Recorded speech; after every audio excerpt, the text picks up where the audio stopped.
The Asia-Pacific Economic Cooperation Summit is usually a predictable event, photo ops, polite trade talk, and diplomatic statements, but the 2025 summit in Busan, South Korea, was different. The world watched, not for trade deals, but for a single pivotal meeting. America's new protectionist trade policies, the fairness in trade tariffs, had strained alliances and forced nations to reconsider old loyalties. The post-World War II order was fading, replaced by a new era of strategic calculation. China seized the moment, with President Xi Jinping arriving in Busan as a leader offering a new vision: regional cooperation led by Asian powers. This message resonated with countries hurt by American tariffs. The summit became a crossroads for the region, with decisions that would echo for decades. Would Asian nations stick with America or turn toward a rising power in the East? All eyes were on one meeting: Japan's new prime minister and China's president. This encounter was set to define Asia's future. The stakes had never been higher. The world held its breath as leaders gathered in Busan. The summit's most anticipated moment was the meeting between Japan's new prime minister, Takai, and China's president, Xi Jinping. Their handshake was firm, deliberate, and longer than protocol required, a clear signal to the world. This was not a meeting of rivals, but a conversation between potential partners. Takai, a pragmatic leader, believes Japan must chart its own course, not just follow the US. His open engagement with Xi marked a bold departure from past Japanese policy. Xi, in turn, presented China as a partner, not a threat, emphasizing shared interests and a new era of cooperation. The meeting lasted over 2 hours, far longer than scheduled.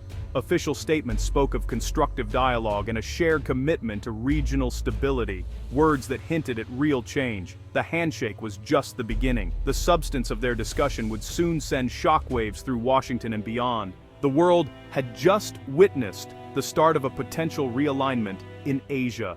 Everything was about to change.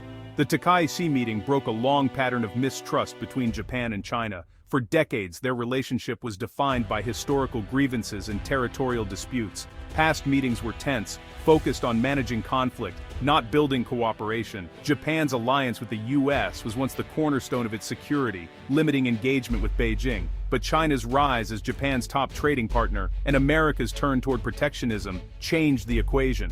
Tokyo now faced a dilemma: stick with Washington and risk economic stagnation, or rethink its approach to China. Takai's strategy is pragmatic: maintain security ties with the US while building a stronger economic partnership with China. He's not abandoning the US alliance, but he's hedging Japan's bets. This marks the first time a modern Japanese leader has seriously considered a future where America isn't the only major partner. The old model is fading. Japan is forging a new path. The region is watching closely.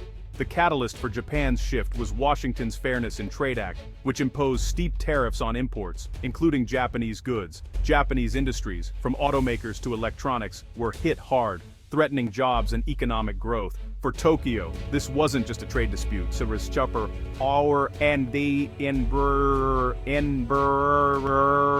it was a blow to economic security. The US failed to distinguish between rivals and allies, treating Japan like any other competitor. The result: deep resentment and confusion in Tokyo. Major Japanese companies reconsidered investments, and the stock market tumbled. Ordinary citizens saw their livelihoods threatened by their closest ally. This opened the door for a leader like Takai to propose a new foreign policy direction. Decades of trust were eroded by policies that felt punitive. Japan faced a stark choice: accept economic pain to preserve the alliance, or seek new partnerships. The Fairness in Trade Act meant to strengthen America, push Japan to look elsewhere. The alliance was no longer a given. As Japan struggled with US tariffs, China seized the opportunity. President Xi arrived in Busan with a detailed proposal: accelerate the regional comprehensive economic partnership, lower tariffs on Japanese goods, and launch joint technology investments. China also offered Japanese firms access to the Belt and Road Initiative, opening new markets across Asia and Africa. Most surprising was a security proposal, a military hotline, dialogue, and even a hint at a non-aggression pact. For Japan, this was a tempting solution to its economic crisis, and a direct challenge to the idea that only the US could guarantee its security. Accepting would mean trusting a longtime rival, but the offer was hard to ignore. The proposals were designed to make Japan reconsider its traditional alignment. The stakes were enormous. Japan was at a crossroads. News of the warm Japan-China meeting and Beijing's proposals sent shockwaves through Washington. U.S. policymakers had long assumed the alliance with Japan was unbreakable. The sight of Takai and Xi together shattered that illusion. America's protectionist policies were now seen as weakening its most important Asian alliance. Lawmakers questioned the wisdom of tariffs that pushed Japan toward China. The fear, a closer Sino-Japanese relationship, could undermine America's entire security architecture in the Pacific. The administration publicly downplayed the meeting, but behind the scenes officials scrambled to assess the damage. Some urged a tougher stance, others called for rolling back tariffs to win back Japan's trust. The episode exposed deep divisions in Washington about balancing economic nationalism with strategic alliances. For the first time, the U.S. realized its allies had real alternatives. The old assumptions no longer held.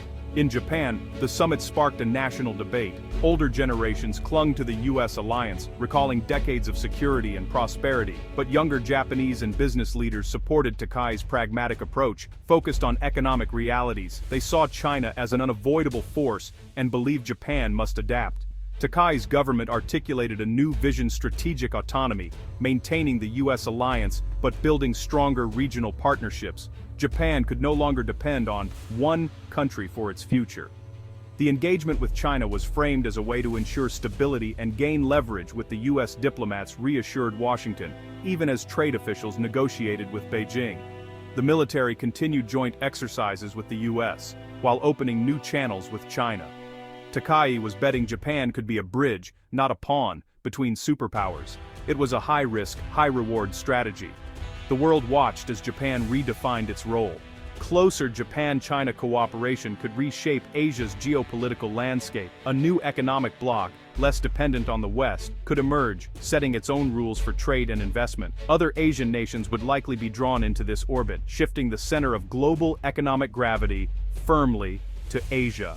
For the U.S., this would mean rethinking its entire strategy in the Pacific. But deep mistrust and historical animosity remain between Japan and China. The U.S. is unlikely to stand by. It may offer new incentives to keep Japan close.